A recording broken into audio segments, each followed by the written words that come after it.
Boa noite. Assustei você? Assustei, né? Desculpa. Que alegria estar aqui, hein?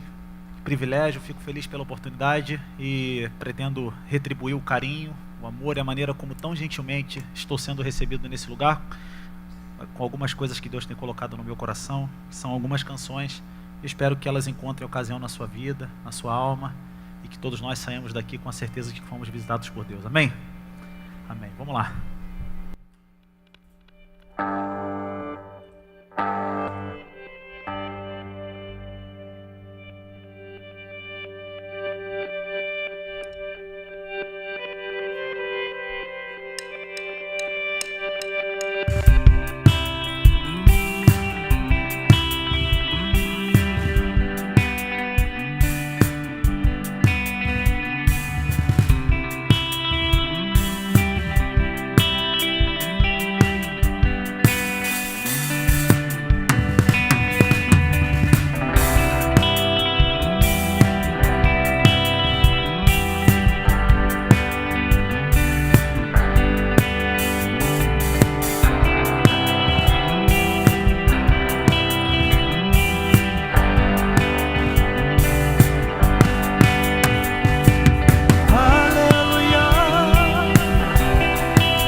E a paz se beijaram em ardente amor, e me encantou, me cativou, e me encantou, me encantou, me cativou.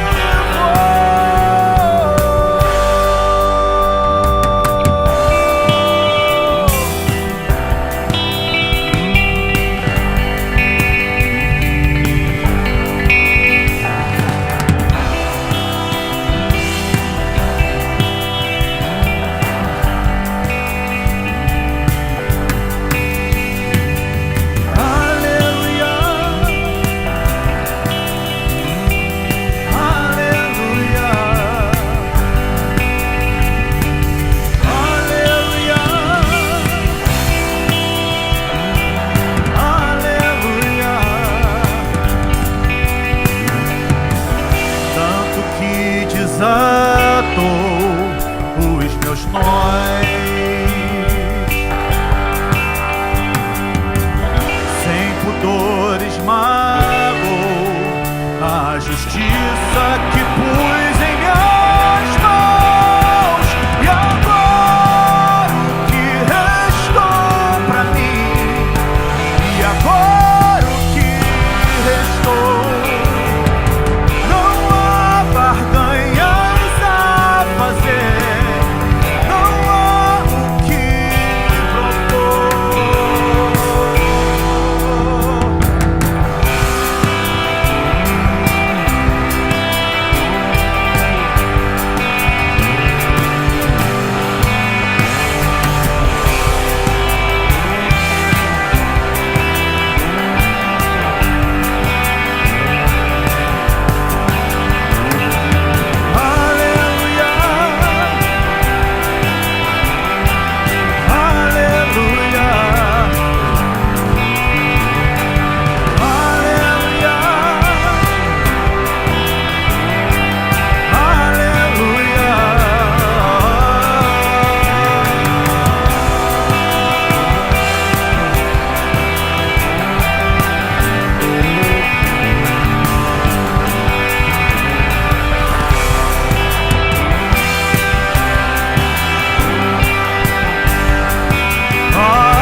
conferindo a afinação, para a gente não ter dor de ouvido, né? Vocês sabem que o grande prazer, um dos grandes prazeres que eu tenho em cantar, é a certeza de que nós não temos condições de discernir o resultado, é a certeza que eu tenho de não discernir o resultado daquilo que eu faço, né? Quando você toca uma música, quando você canta, quando você traz alguma coisa para as pessoas, você tem a certeza de que você não tem controle sobre aquilo. Durante muito tempo eu tinha uma coisa muito ruim em relação às pessoas que às vezes não entendiam o que eu estava querendo dizer numa música. Isso é uma grande arrogância, porque a beleza disso tudo reside no fato de você não controlar, né? Você não saber o que Deus faz com aquilo que você faz. Porque afinal de contas o vento sopra onde quer, né? Faz o que quer, fala do jeito que quer, usa os caminhos que quiser. E você só é um veículo, você só é meio, né? Passa por você e chega em alguém. Só que essa necessidade que nós temos de racionalizar todas as coisas, ela é fruto de um grande período da nossa história, um grande período da nossa vida, da história da humanidade, que coloca o homem no centro da aferição de todas as coisas. E nós vivemos num tempo em que, teoricamente, nós estamos diante de uma ruptura com isso. Só que esta ruptura também é uma ruptura enganosa, porque o que está no centro hoje não é mais a racionalidade humana, mas é a subjetividade produzida pelo homem. Então essa subjetividade hoje está no centro. De modo que as coisas que antes eram imperativas e que nos davam norte, coesão, e que nos davam sentido, elas estão se perdendo a cada dia mais. A cada dia mais elas se perdem. E a música que eu vou cantar fala um pouco disso. Fala sobre a descoberta do prazer através da revelação, né? Prazer do existir, o sentido da existência não está na minha capacidade de racionalização das coisas que me são externas, e também não está nas subjetividades que eu produzo, mas está na certeza de que algo me é revelado. É isso.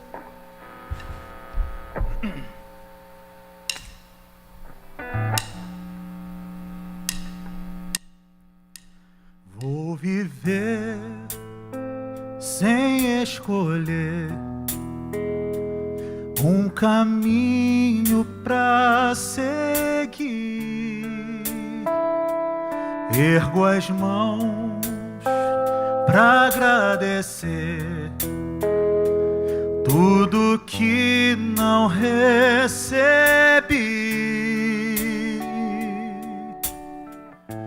E embora falte luz, vou ver o céu se abrir. Oh, graça que seduz a quem só quer subir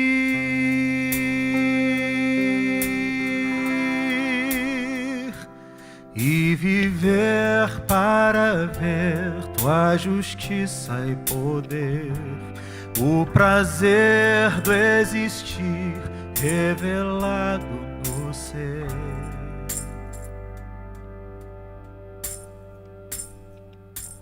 Para ser não basta ter e palácios construir,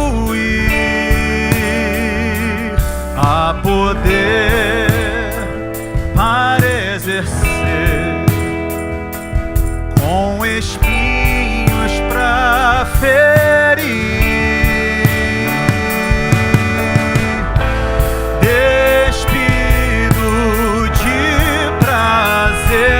É hora de seguir. Chegou a minha vez de ir até o fim.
e poder, o prazer do existir revelado no ser. Cante. Vou viver para ver tua justiça e poder, o prazer do existir revelado no ser.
Tem um verso na Bíblia que eu gosto muito.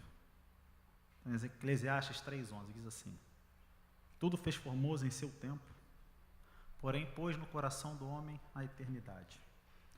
Muito embora este não tenha revelado nem o princípio e nem o fim de tudo que fez. Há um tempo atrás eu escrevi uma música para um amigo meu, e essa música chama-se Princípio e Fim.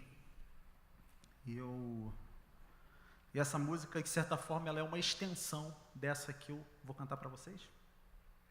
Poucas pessoas sabem disso, mas as duas músicas têm um prosseguimento, uma sequência, né? E eu queria poder cantar para vocês essa canção que eu gosto tanto.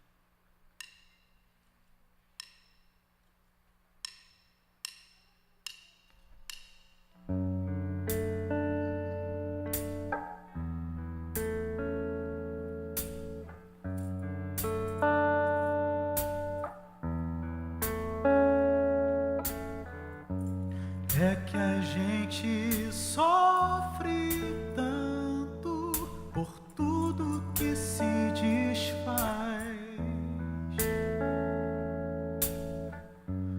O infinito é tão distante, pra frente ou para trás.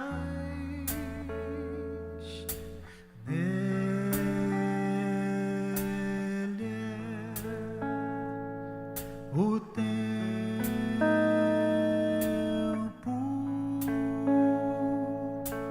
Deus infinito é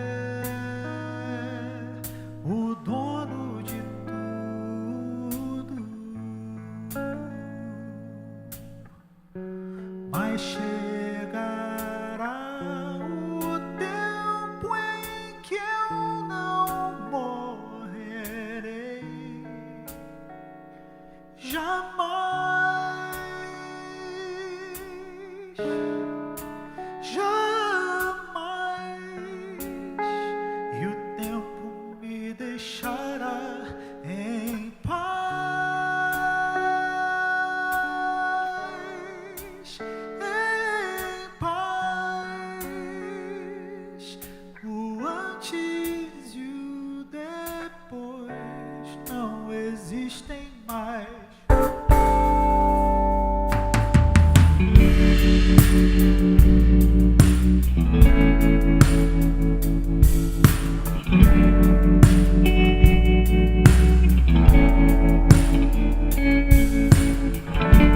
O infinito é quantidade pra quem olha pra trás, mas também é virtuosidade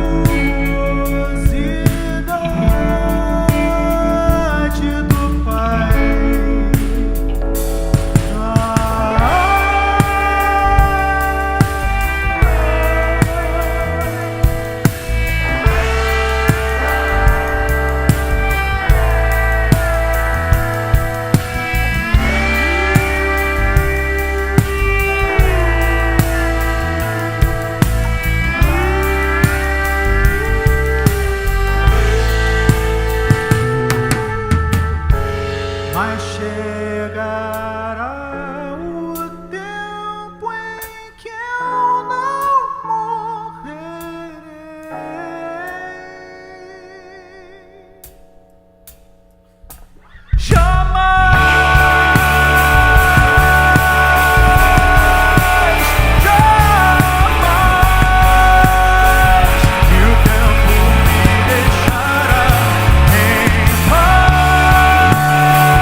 eu tenho começado a me apresentar em vários lugares e uma das recomendações que eu recebi é eu começar a cantar as músicas que as pessoas conhecem, que são minhas e que às vezes não sabem que são minhas e que outras pessoas gravaram, né? E é muito bom você poder compartilhar também aquilo que você escreveu e que não vai entrar no teu setlist de carreira e que é sempre legal você poder dar para alguém, algum cantor, algum intérprete, né? Essa música ela tem uma história bem interessante. Ela foi pedida numa situação em que eu não queria escrever, né? Eu tenho uma dificuldade muito grande de escrever por encomenda. Porque o meu processo de escrita é muito lento, muito moroso, eu demoro muito para escrever e mesmo assim ainda não sai do jeito que eu gosto, né? E aí você fica entre a cruz e a espada, né? Tipo, mando a música do jeito que está e depois me arrependo, ou não mando e deixo uma pessoa triste comigo porque eu prometi a música. E eu tenho outro sério problema. Normalmente, quando as pessoas pedem a música por encomenda e eu não entrego, e quando elas começam a me cobrar, a minha tendência natural é mentir o tempo inteiro. Era para ser uma piada isso. E aí, eu não sou bom, né? Eu dou para perceber, né, Mucão? Não, eu sou bom. E eu geralmente começo a mentir reiteradamente o tempo inteiro. A pessoa me pede, canta um pedacinho então. Eu falo, já tem um refrão. Canta um pedaço, eu falo, é surpresa e tal. Horrível, é uma coisa horrível. E eu tenho uma facilidade terrível para mentir, né? E eu falei, cara, eu tenho que parar com esse negócio de ficar prometendo música para os outros. O Saldiva ficou correndo ali. Se arrependeu de deixar eu falar, né? Mas essa música vem nesse contexto, num contexto em que eu não queria presentear, não queria dar a música e tal. E Deus me deu a graça de escrever essa canção. E essa música, nossa, tem alcançado tanta gente, foi uma grata surpresa. E eu queria dividir ela com vocês. Acho que só falta ficar afinado. Aí vai ficar bonito demais, assim, vai ficar incrível.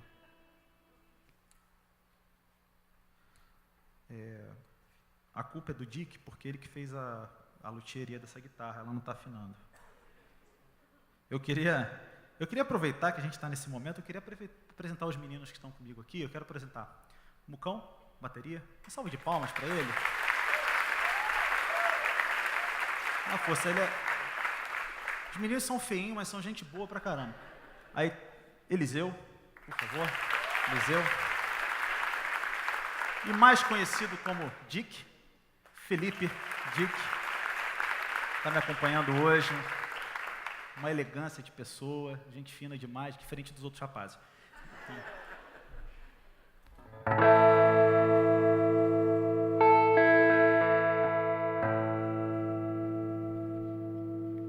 Todo ser que vive, louve o nome do Senhor. Toda criatura se derrame aos seus pés. Você conhece? Ao som da sua voz, o universo se desfaz. Não há outro nome comparado ao grande eu sou. Você.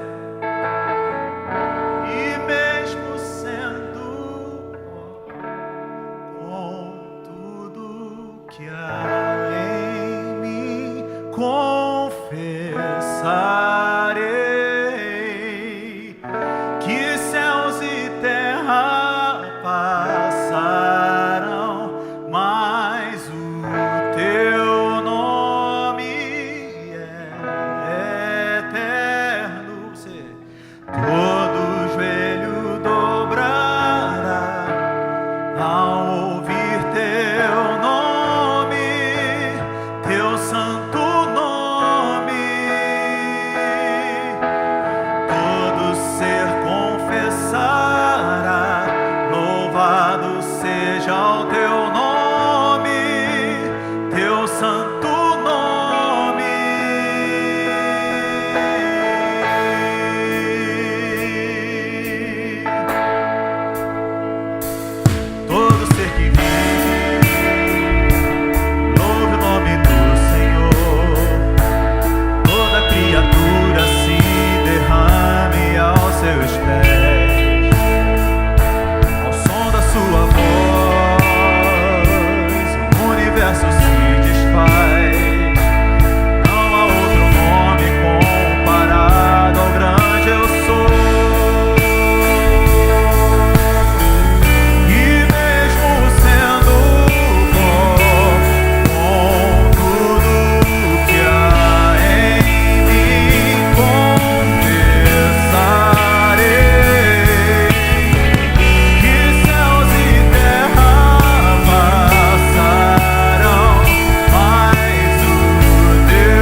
Louvado seja o nome do Senhor.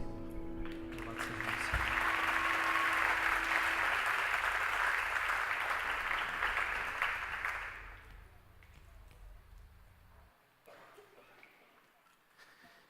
Amém, amém. Boa noite a todos. Sejam muito bem-vindos mais uma vez a uma celebração do Ibabe Jovem. Obrigado, Felipe. Obrigado toda a banda, exceto o Mucão. Vocês sempre são muito bem-vindos aqui entre nós. E essa tem sido uma noite muito especial. Então, muito obrigado. O Felipe ainda vai cantar mais algumas, mas incrível. Obrigado demais. Essa é a nossa última celebração de 2017 do Ibabe Jovem.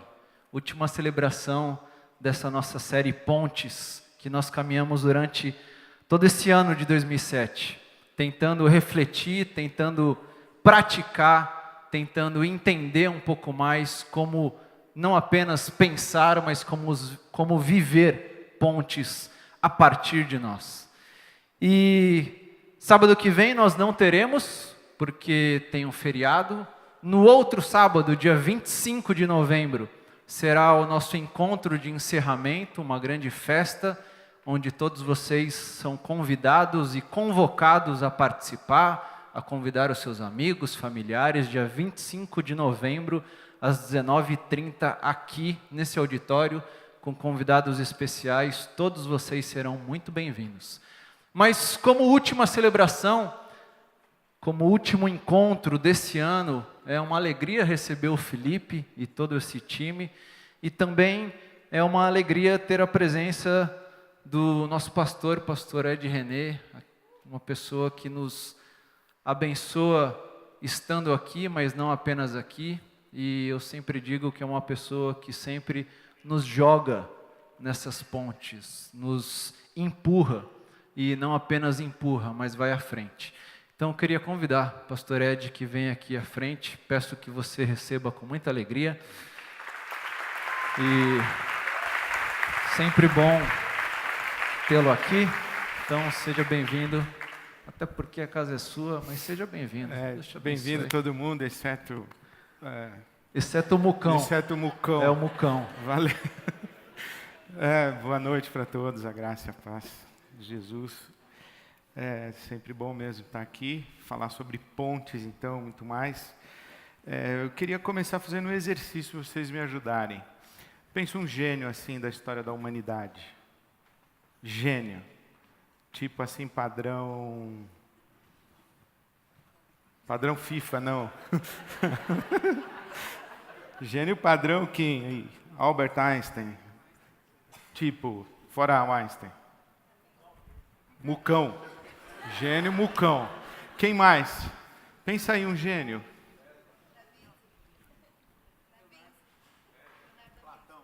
Leonardo da Vinci. Platão. Mozart. Beethoven. Freud. Felipe. Karl Marx. O Carlos Marcos. Hoje em dia é bom você falar Carlos Marcos. Quando você estiver por aí, você fala o meu amigo Carlos Marcos. Aí você não toma pau. Se falar Karl Marx, fica complicado. Fala Carlos Marcos. Quem mais? Quem? Sócrates. Sócrates, do Timão? Não. Sócrates, o filósofo, claro. Newton. Jesus. Roubou no game, mas tudo bem. Quem? Machado de Assis, por aí vai, né? Interessante. Ninguém falou Paulo. Paulo. Cara, assim, eu acho o Paulo um dos maiores gênios da história da humanidade. Paulo de Tarso, São Paulo, a nossa cidade tem o nome do cara, inclusive. Eu acho que Paulo é um dos maiores gênios da história da humanidade, sem dúvida alguma. Não deve absolutamente nada a nenhum desses caras que foram citados agora. Nada, absolutamente nada. Eu diria que sobra. A genialidade de Paulo sobra.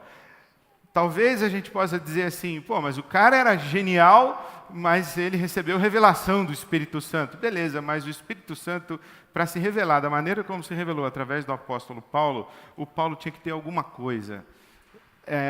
E talvez você vai dizer assim, bom, ele foi formado para tanto. Ok, vamos pegar todas as variáveis que possam diminuir, atenuar a nossa impressão, assim, da gente ficar impressionado com a genialidade de Paulo. Ele ainda continua genial. Por que eu digo isso? Porque nós não teríamos o Ocidente sem Saulo de Tarso, sem apóstolo Paulo. Nós não teríamos o mundo ocidental, nós não teríamos a cultura ocidental, nós não teríamos isso, para bem e para mal. Isso que nós chamamos cristianismo não existiria sem Saulo de Tarso, sem o apóstolo Paulo. Paulo é o cara que faz a síntese, mais precisamente é o cara que faz a ponte entre o judaísmo e toda a tradição judaica, os pelo menos 4.000 anos da tradição do povo de Israel. Ele faz a ponte dessa tradição judaica com toda a cultura romana da sua época e a lei romana, o conceito de Estado, o conceito de lei no direito romano, que inclusive é a base do direito até hoje. E Paulo faz também a ponte com a filosofia grega.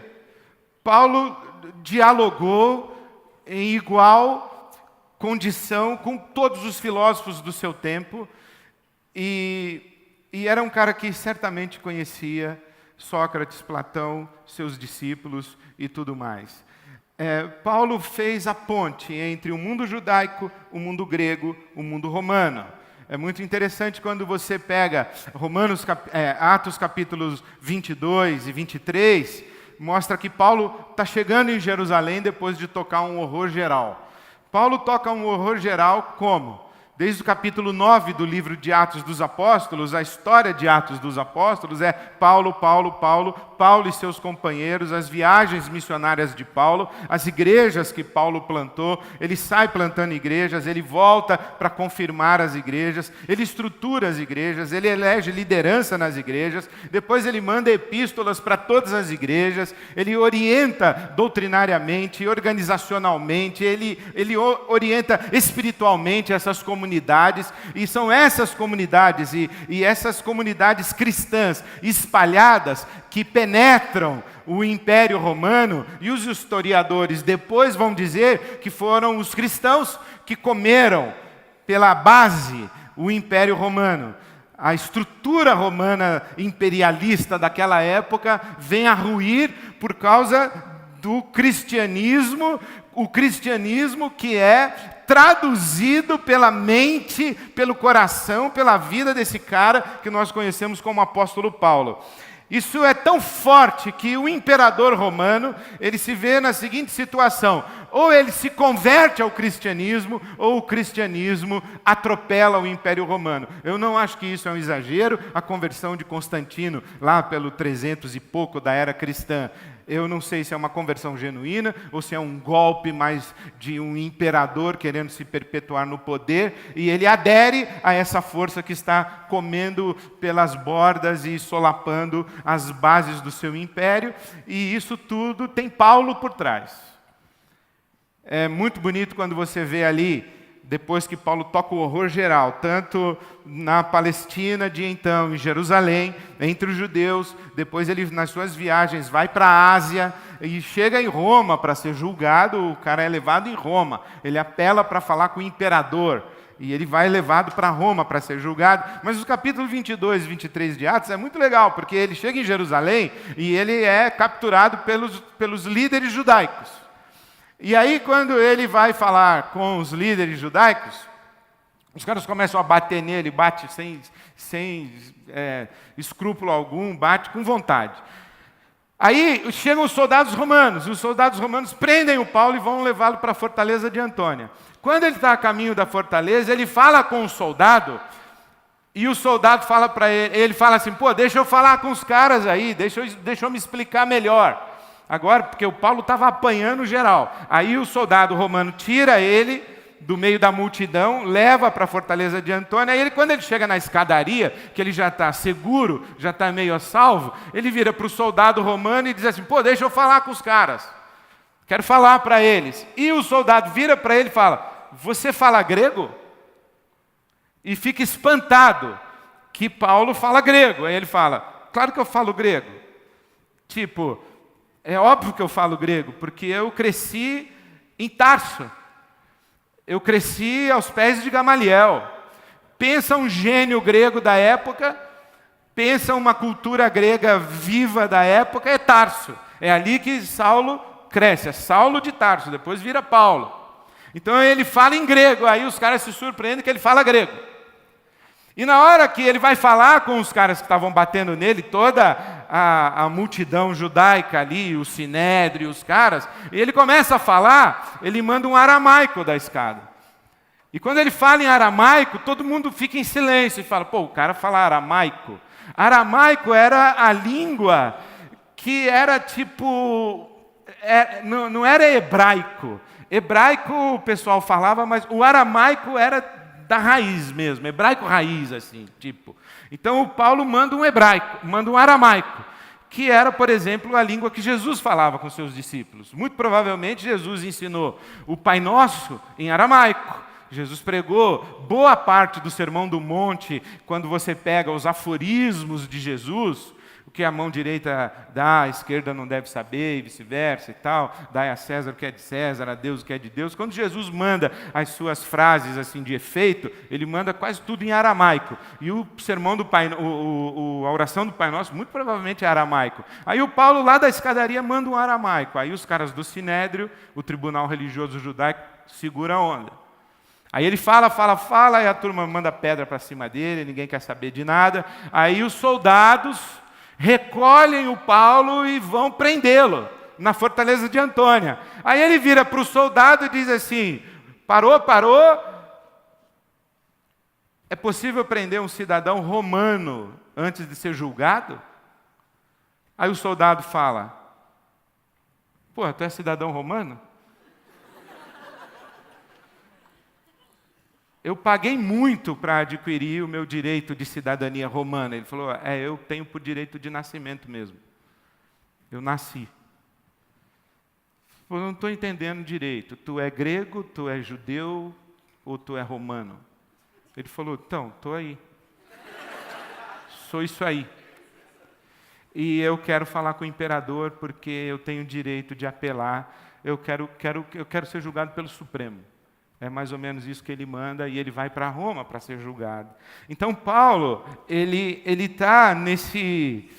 Ele não é um cara apenas poliglota, porque ser poliglota é você falar vários idiomas. Ele é um cara multicultural.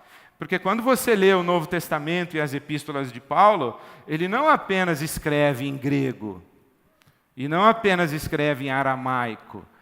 Ele conhece profundamente a estrutura de pensamento, a cosmovisão da cultura romana, e ele escreve a carta aos romanos fundamentando toda a teologia da justificação, o tribunal, Jesus o nosso advogado, Deus o juiz, o diabo, o Satanás, o promotor que fica acusando. Ele constrói essa figura, isso é o direito romano.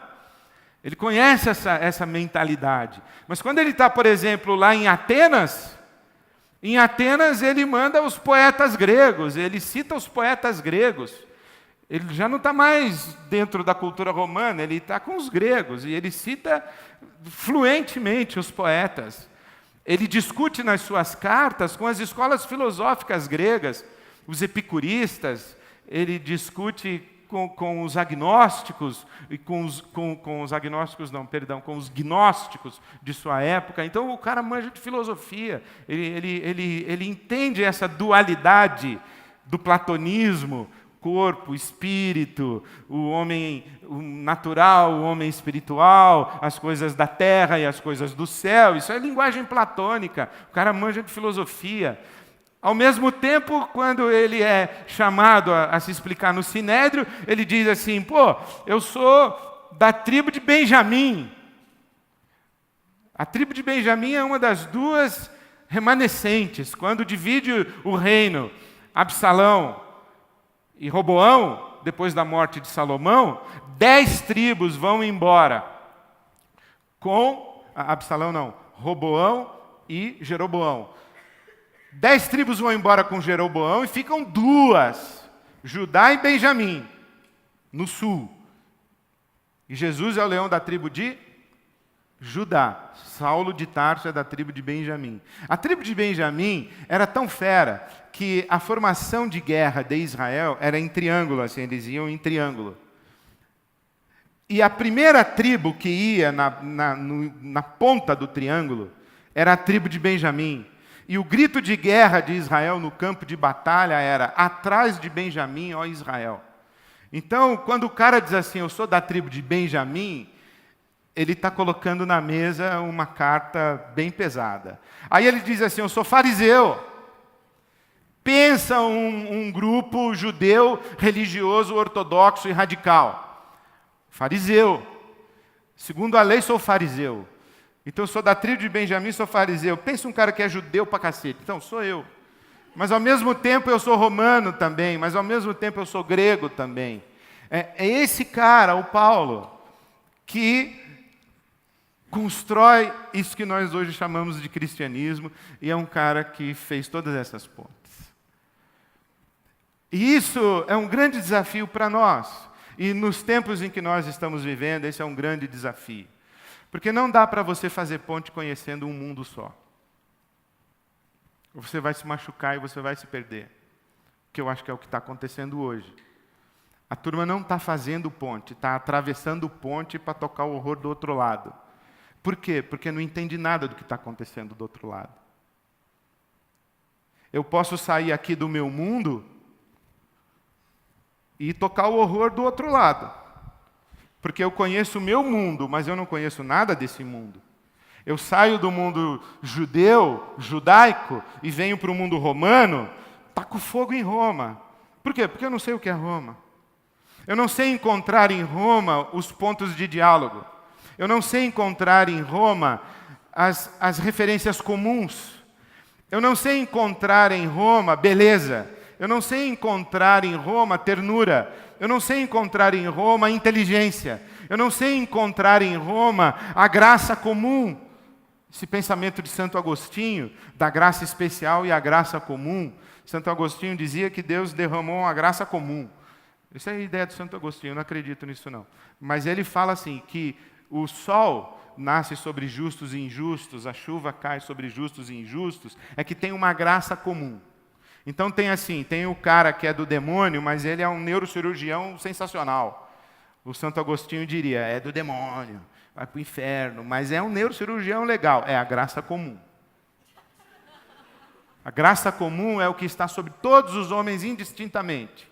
E a graça especial é que está sobre os salvos. Então, usando eu não acredito nesse negócio. Usando esse pensamento do Santo Agostinho, para a gente fazer ponte, a gente tem que ter essa noção da graça comum. Para ser mais bíblico, a gente tem que saber o seguinte, que todo ser humano foi criado à imagem e semelhança de Deus. Todo ser humano. E que existe a imagem e semelhança de Deus em todo ser humano. E que existe um sopro do Espírito Santo de Deus em todo ser humano. E que se eu leio bem na minha Bíblia, no Pentecostes o Espírito Santo foi derramado sobre a igreja evangélica. Os fundamentalistas da Califórnia ou do Bible Belt dos Estados Unidos, sobre os católicos no Vaticano. Não, o Espírito Santo foi derramado sobre toda a carne, sobre todo o mundo. O Espírito Santo sopra onde Ele quer. Você não sabe de onde Ele vem nem para onde Ele vai, mas quando Ele passa, você sabe que Ele passou.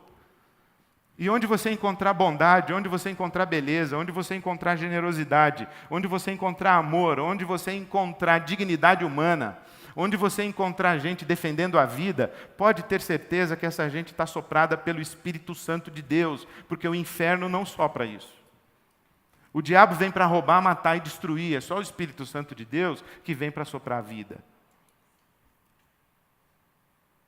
Mas quando você está lá no seu mundo, e você não sabe nada de Roma, você só presta para tacar fogo em Roma e dizer que esses caras vão para o inferno.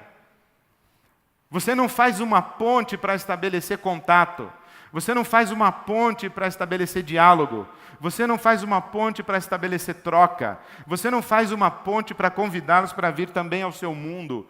Você não faz uma ponte para promover uma dissolução de mundos para que haja um mundo só. Você faz uma ponte para impor o seu mundo sobre o mundo do outro. Foi o que esses merda fizeram agora com essa ideóloga de gênero aí, a Judith Butler. O que eles foram fazer lá? Tacar fogo no mundo dos caras. Ah, mas ela tá... Não interessa o que ela está falando, interessa que ela está falando. E ela tem que falar. E se você não sabe nada a respeito dessa mulher, a respeito do que ela fala, de onde ela fala, o que ela crê, o que ela viveu, o que ela sente, você vai lá e taca fogo nela, bate nela quando ela estiver no aeroporto embarcando para ir embora. É isso que você faz. Você não é bom de ponte, você é bom de tocar fogo nos outros. Então você atravessa, você não sabe nada de lá. Você não conhece nenhum poeta de Atenas. Você não conhece nada da ciência de Atenas. Você não conhece nada da ciência do Egito. Não sei se alguém já teve a oportunidade, uma vez eu visitei o Museu do Cairo. E é maravilhoso, é um negócio fora do comum. Mas o guia que estava explicando para nós ali, aquela coisa toda... aliás, teve um pastor que estava na excursão que ele perguntou se o pessoal tinha parado de construir pirâmide. Aí o guia falou assim, olha, nós tivemos que dar uma parada por falta de recursos, mas o prefeito aí que foi eleito, ele disse que vai retomar. Mandou essa. Mas o guia que estava com a gente, ele parou num lugar e ele falou assim, eu quero mostrar para vocês a peça que mais me impressiona nesse museu. Eu falei, o que será, né? Aí ele mostrou um pedacinho de linho. Linho. Aí nós ficamos olhando, E ele falou assim, como que esses caras conseguiram fazer linho 5.000 anos antes de Cristo? Que tecnologia esses caras tinham? Que ciência era essa? Que inteligência é essa? De onde veio? Assim, a importância da gente pisar no mundo dos outros é reconhecendo que o mesmo Deus que soprou no nosso mundo, soprou no deles. O mesmo Deus que sopra sobre nós, sopra sobre eles. E a gente precisa descobrir os sinais de Deus ali nos outros mundos, que não são os nossos mundos. Mas a nossa subcultura evangélica no nosso país é uma porcaria. É um gueto de ignorância, de obscurantismo. Que tudo que você vai falar, o cara pergunta qual é a base bíblica. Eu falei, que base bíblica, meu? Meu professor no seminário dizia o seguinte, que tudo que está na Bíblia é verdade, mas nem tudo que é verdade está na Bíblia. A Bíblia não é um livro de ciência, a Bíblia não é um livro de sociologia, a Bíblia não é um livro de psicologia, a Bíblia não é um livro de engenharia, a Bíblia não é um livro de física nuclear, física quântica, a Bíblia não trata dessas coisas. A Bíblia não é um livro de psicanálise. A Bíblia é a revelação de Deus, onde Deus revela-se a si mesmo, o seu caráter, quem Ele é. Não é um livro de inteligência. Aliás, a Bíblia como livro de inteligência para a nossa convivência em sociedade deixa muito a desejar. Paulo defendeu um escravo, defendeu o senhor de escravo. Paulo mandou a mulherada ficar calada na igreja, usar véu, perguntar em casa para o marido. Paulo falou assim que era para todo mundo obedecer às autoridades, porque foi Deus que colocou lá o imperador no lugar onde ele está. Paulo era genial. Ele mandou essas. Por exemplo, ele falou assim: mulherada, obedeça os maridos do mesmo jeito que vocês têm que obedecer a Cristo. Putz. Aí ele põe uma vírgula e diz assim: maridos, amem as suas mulheres do mesmo jeito que Cristo ama a igreja. Aí ferrou geral os caras. Porque a mulher valia menos que lixo. Um judeu na época de Paulo, ele orava dizendo o seguinte: eu te agradeço a Deus, porque eu não nasci mulher, não nasci samaritano e não nasci cachorro. Pensa um negócio desse. Esses eram os caras que o Paulo tinha que evangelizar, os compatriotas dele. Não nasci cachorro, não nasci samaritano. Samaritano é judeu misturado com qualquer outro que não é judeu. E não nasci mulher.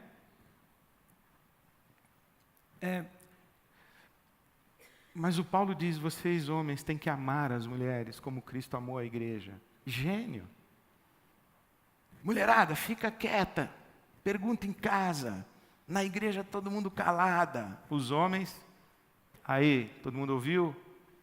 Vírgula. Homens, amem as mulheres como Cristo amou a igreja. Gênio.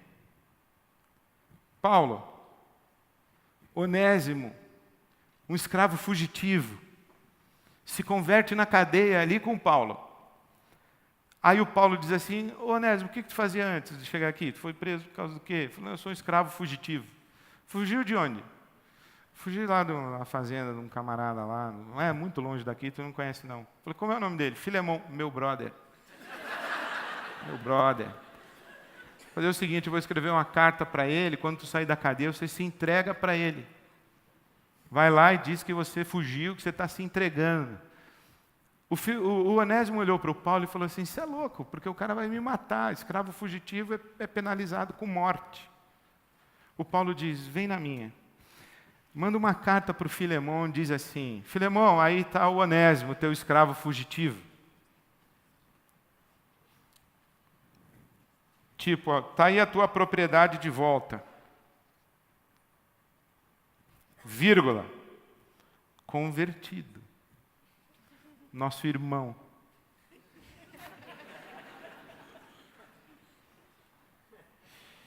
E, aliás, se você é realmente meu amigo, recebe esse Onésimo como se eu estivesse chegando em sua casa. Ferrou com Filemão. Ele não disse assim: Onésimo, abaixa a escravidão. Não. Ele manteve a lógica da escravidão, mandou o escravo fugitivo se entregar ao seu senhor. Só que, agora como irmão, bomba de tempo na escravidão, bomba de tempo na cultura patriarcal machista da época. Se o Paulo chega num tribunal e diz assim: você crê que o imperador é o César, é o imperador? Creio. E você crê que ele foi parar lá como? Deus do céu colocou ele lá. E você acha que todo mundo pode ficar fazendo piadinha com ele aí? Não, temos que respeitar o César. Obedecer o César, porque Deus deu o mandato para ele. Aí todo mundo, arregou. E o que mais você pensa? Eu penso isso, que Deus deu um mandato para ele proteger os bons e penalizar os maus. E Deus deu uma espada na mão dele, para ele proteger os bons e penalizar os maus. Porque César serve a Deus. Vírgula, né? Quando César começa a usar a espada para abençoar os maus e fazer sofrerem os bons, César deixou de servir a Deus. Bom, você está dizendo que a gente tem que se levantar contra o César? Não, eu não disse nada. Eu só disse que o César é legítimo enquanto faz o que Deus mandou ele fazer. Ferrou com César. Ferrou com César, o postiço. o ilegítimo. Derrubou. Gênio. Gênio. Por quê? Porque conhecia a revelação, o seu berço judaico, mas conhecia o mundo de César, conhecia o sinédrio, conhecia a estrutura da sinagoga, conhecia aquela corja dos fariseus, ele era fariseu. Conhecia aquele pessoal romano, ele era oficial romano, ele conhecia aquilo tudo. Por isso ele podia ir e vir, estabelecer pontos de contato. Então, eu acho que a primeira coisa que eu sinto como um grande desafio para o nosso tempo, não dá mais para a gente ser aquela galera que o Espírito Santo vai nos usar. Vai usar gente que estudou. Não estudou, desculpa, vai ficar pequeno para o seu lado. Você vai ou passar vergonha ou fazer eu passar vergonha quando você disser que é da IBAB. Não diz. Você vai lá, toca o horror que você quiser, mas não fala que é daqui, que me conhece. Não fala. A gente tem que se preparar, pessoal. A gente tem que se preparar para sentar num debate. A gente tem que se preparar para estar numa sala da universidade. A gente tem que se preparar para estar numa fila de almoço durante a semana, num self-service. Se você está ali, aí não dá mais para a gente se omitir, ouvir esse discurso polarizado, esse me engana que eu gosto, enfraquecido, de gente que só conhece Bíblia, só conhece versículo. Você fala assim, nossa, Ed, parece que você tem nojo da Bíblia. Não, eu tenho nojo desse pessoal que não valoriza a Bíblia. Quanto mais você amar a Bíblia, você vai ler os livros que ajudam você a entender a Bíblia. E quanto mais você amar as pessoas que você quer alcançar, você vai ler os livros que ajudam você a alcançar essas pessoas. Você tem que saber o que elas pensam, como elas sentem, como elas vivem, de que lugar elas vêm, que dores elas trazem, que maluquices elas têm na cabeça. Eu fico tentando entender o que essas pessoas estão falando. Eu estou reaprendendo meu vocabulário. Eu estou reaprendendo o significado das palavras. Está sendo muito difícil para mim. E assim, você tem que se preparar muito. Muito, se você quiser fazer pontes. As pessoas não dormem mais em discursos vazios, superficiais. Elas não dormem mais. Quando elas vierem falar com você, você manda um aramaico. Não deu para conversar, manda um grego. Se não deu para conversar, manda um latim. Manda alguma coisa. Fala em língua estranha, mas dá um jeito de falar com essa pessoa. Uma língua que ela entenda. Porque se a gente quiser fazer ponte, a gente tem que entender o mundo delas. A gente tem que ir lá no mundo delas, saber como elas sentem, como elas pensam, aonde dói. Agora, por outro lado, eu sinto também que falta Bíblia, viu? Nessa geração. E sinto também que está rolando uma geração que também está me dando nojinho, assim, é um pessoal Nutella demais, para o meu gosto, que é o seguinte: eu estou vendo um monte de crente defendendo o direito de Judith Butler, mas a gente fica defendendo o direito dela a falar e a gente não fala, porque a gente está gastando o nosso tempo defendendo o direito dela a falar.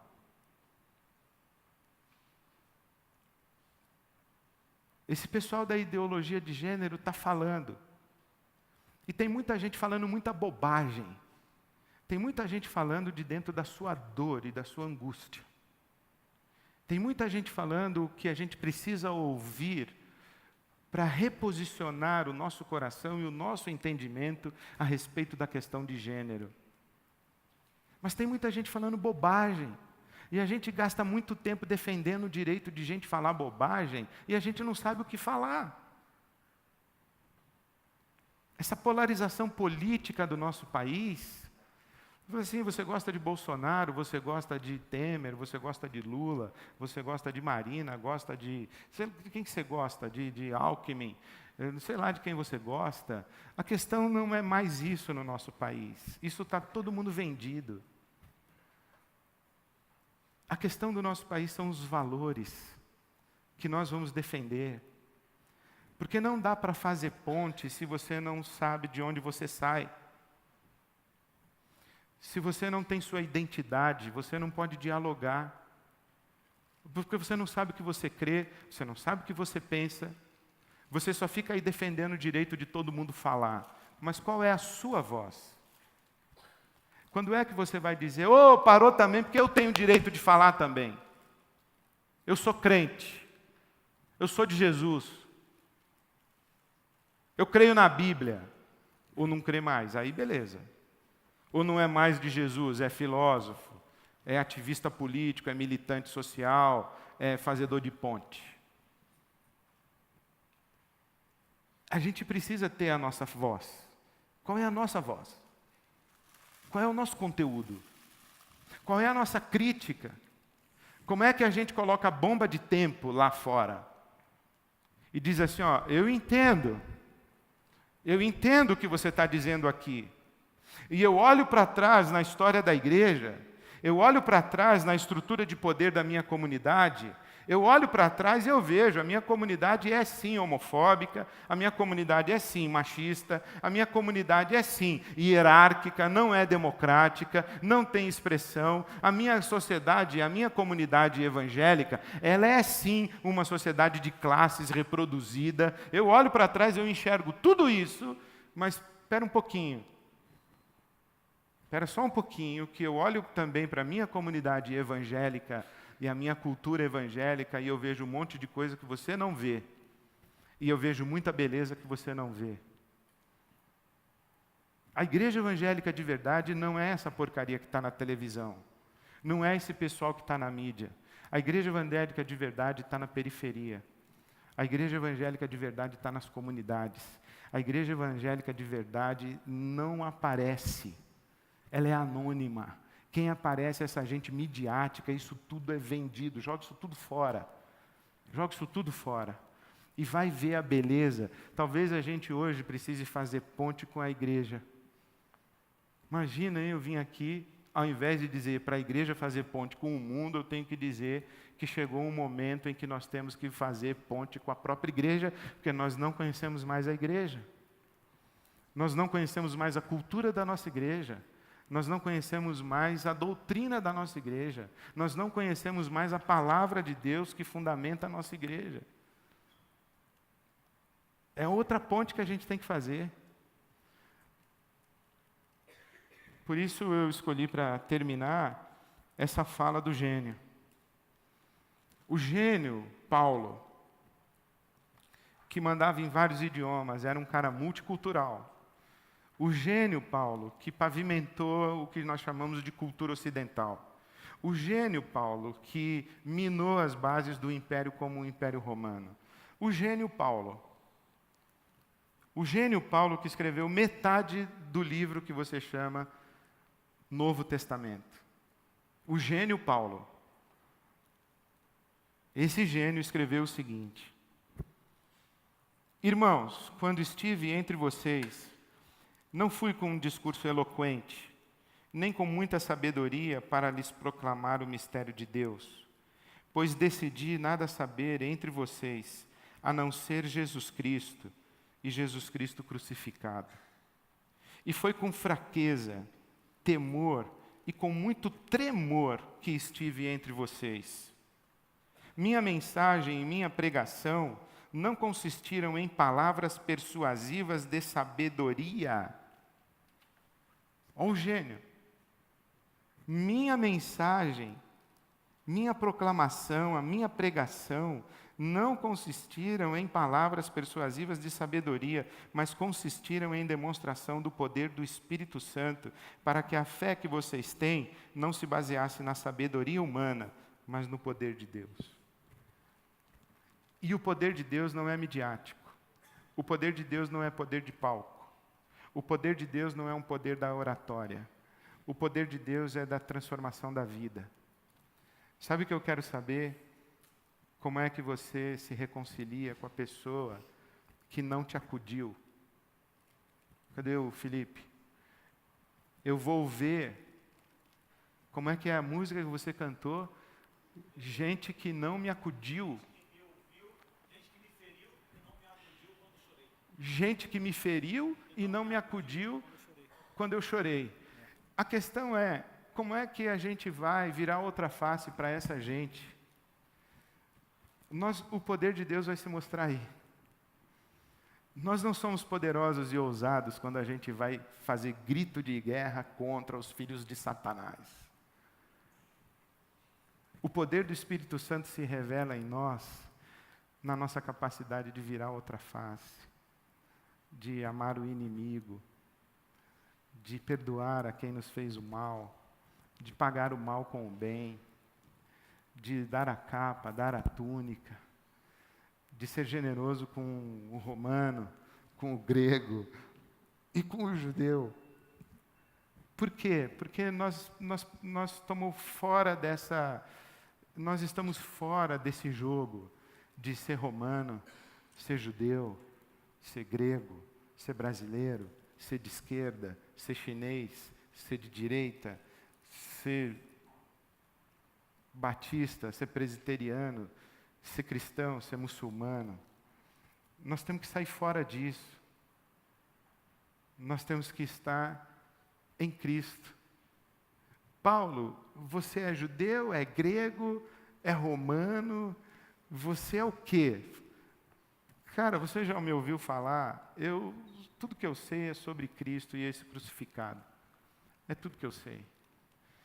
E o sangue derramado naquela cruz foi por você, foi por mim, foi por eles, foi por eles, foi por eles. E o Espírito que foi derramado lá do céu caiu sobre você, caiu sobre mim, caiu sobre ele, sobre ele, sobre ele. E eu estou aqui tentando fazer ponte com todo mundo. Mas a partir da minha identidade em Cristo Jesus. E essa voz ninguém vai calar. Essa voz ninguém vai calar. E o Paulo foi calado. Tiveram que matá-lo para que ele parasse de falar do Cristo crucificado. Então, eu espero que vocês façam muitas pontes e que Deus nos ajude a fazer pontes, porque o nosso mundo precisa da gente, muito. De gente firme com Jesus. E amém. Deus abençoe você. Valeu.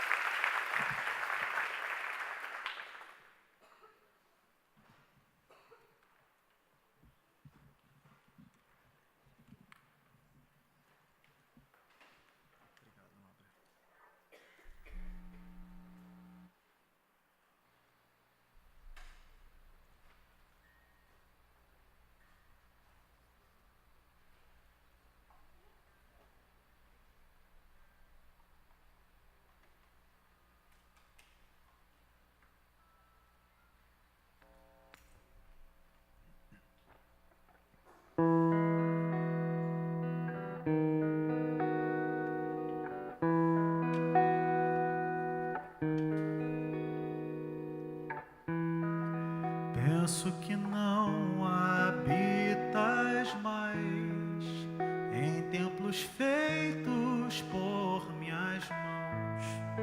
Penso que agora estás nas catedrais do coração.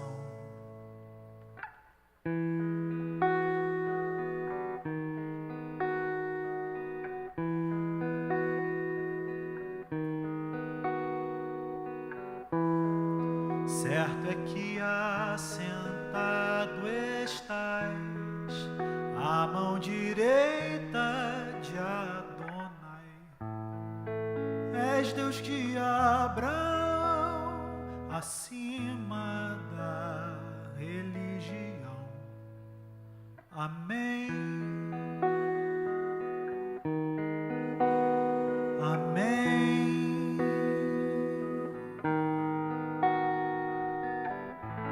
De uma ordem superior, sumo sacerdote eternamente. Jurou e não se arrependerá, assim te chamarás. Quem diz é Deus o Pai. Ah.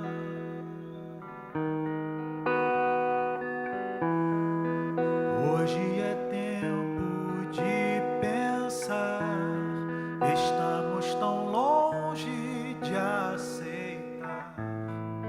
No ramo de Judá, o Nazareno era Deus.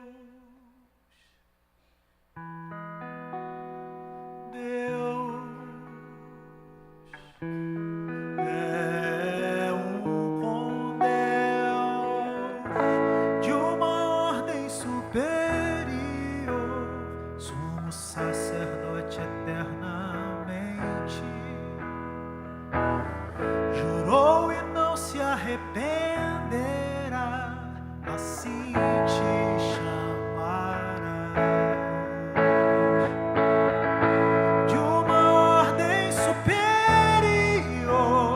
sumo sacerdote eternamente. Jurou e não se arrependerá, assim te chamarás. Quem diz é Deus o Pai.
Que o reino cresça entre nós, e a cada dia mais se multiplique e que encontre ocasião em nossas vidas, a fim de que a semente que foi depositada em nossa vida, em nosso coração como solo fértil, se multiplique, se multiplique, se multiplique, e que chegue a lugares que o primeiro semeador não consiga enxergar, mas que chegará, em nome de Jesus, não é verdade? Eu queria cantar uma canção que ela foi feita a partir da oração de dedicação do templo de Salomão. Salomão, depois de todo o sacrifício que foi feito, depois da construção do templo, depois de tudo que tinha acontecido, depois de tantos profetas, tanta gente tocar trombetas, tocar harpas, depois de tanta música, depois de tanto barulho, depois da casa se encher de fumaça, Salomão sobe em cima de um lugar onde as pessoas pudessem vê-lo, e antes de fazer a oração, de dedicar o segundo templo, ele diz: poderia Deus habitar na terra? Ele faz essa pergunta. Poderia Deus habitar na terra? Pois nem os céus dos céus podem te conter, que dirá esta casa que eu fiz para a tua habitação. Nem os céus dos céus podem conter a glória de Deus e a presença dele, que dirá esta casa que ele fez para a habitação dos homens. Estranhamente ele decidiu habitar também em nós, curiosamente, uma das ironias.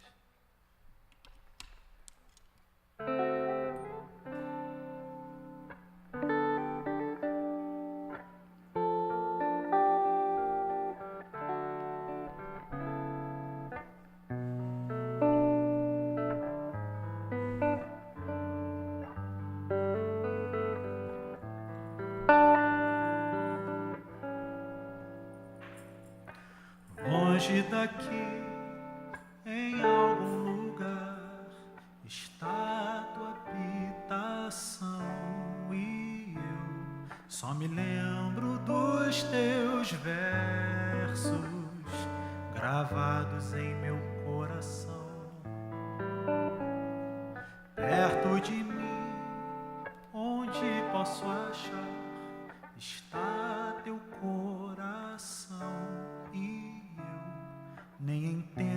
nesses reversos, alguém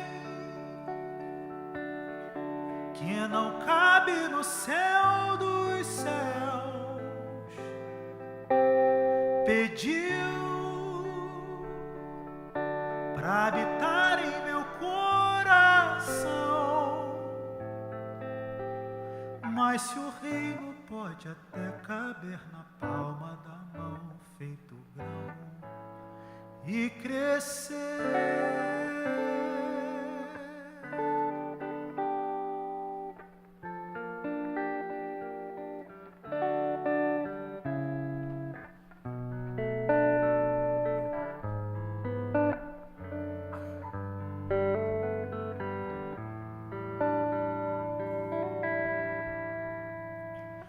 Posso sorrir, pois ao te encontrar entendo que é melhor viver como parte de um inteiro que compartilho com você.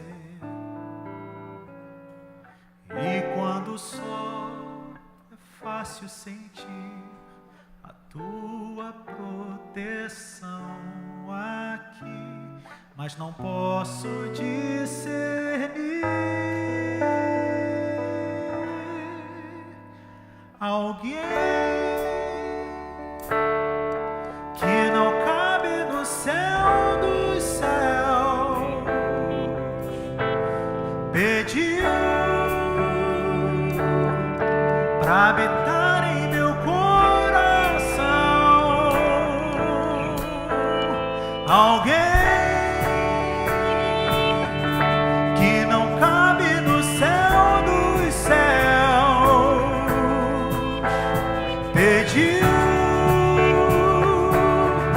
para habitar em meu coração. Mas se o reino pode até caber na palma da mão, feito grão, e crescer e multiplicar e crescer. Crescer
Espera aí.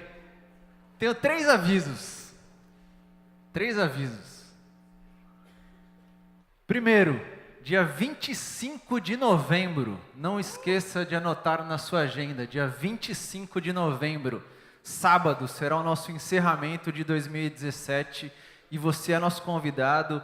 E nós teremos muita alegria em ter você aqui. Dia 25 de novembro, 19h30, aqui nesse auditório. Segundo aviso, nós queremos muito que você continue conosco ao terminar esse tempo. Nós temos o lounge ali preparado, nós temos um food truck e nós queremos que você continue desenvolvendo relacionamentos, conhecendo outras pessoas e se fazendo conhecer por outras pessoas. E ali no lounge também, você vai encontrar um stand que é a nossa carona solidária. Como é que funciona a carona solidária?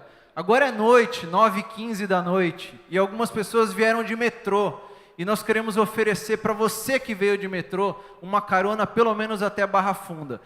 Então, se você está a pé, se você voltaria a pé até o metrô, nós queremos te oferecer essa carona, e lá no lounge você pode encontrar essa opção, depois de comer, de ficar um tempinho ali com a gente te oferece essa carona. Mas eu queria pedir uma saideira.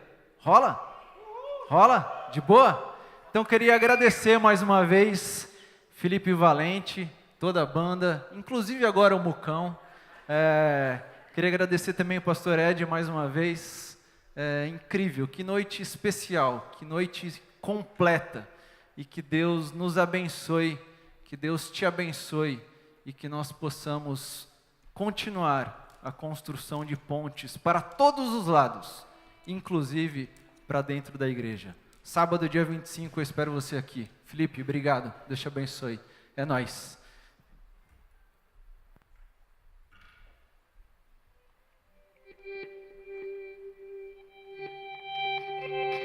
Queria dizer mais uma coisa só.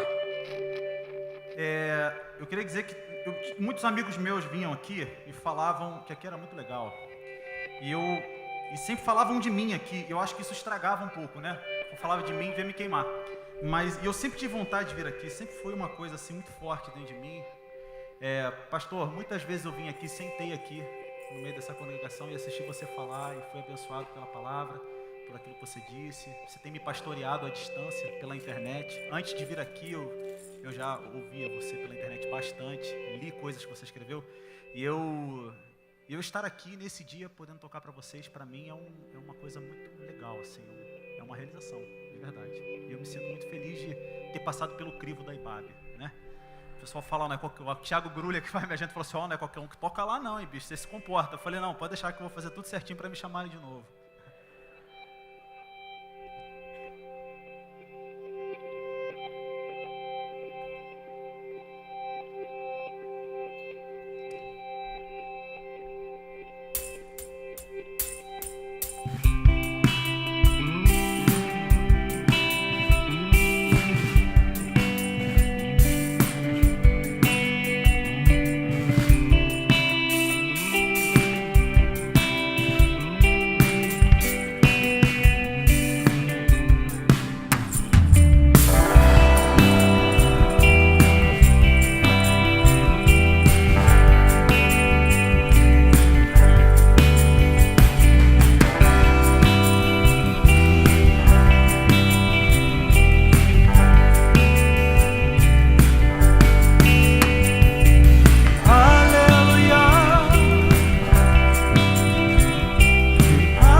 a justiça